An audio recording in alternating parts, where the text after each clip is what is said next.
It's a privilege to learn this stuff, is it not? It's a superpower. That's what I was just watching right now. People have no idea that once you get this, you got your live, Miss Street. I have students online right now listening. That once you get this, you truly are like Neo in the Matrix, and no one gets it unless they get it. There's the few that get it, and then there's the rest of the world as you watch them struggle with this. Yes?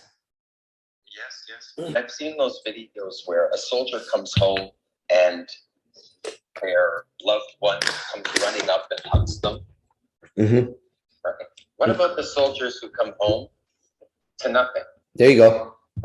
What about the soldiers that come home and they don't get hugged because they didn't pick up a girl? Yeah. You cannot give a girl to a guy. She has to choose him. You know? Yeah. And so he needs to learn how to present his best self on the open. Being able to master the approach of groups. 14 years later, I find myself yesterday and today breaking down the mystery method and teaching only that right now. I can't stop teaching it. Mystery, this shit is so powerful. You know, I come from martial arts. And I've created quite a life for myself here.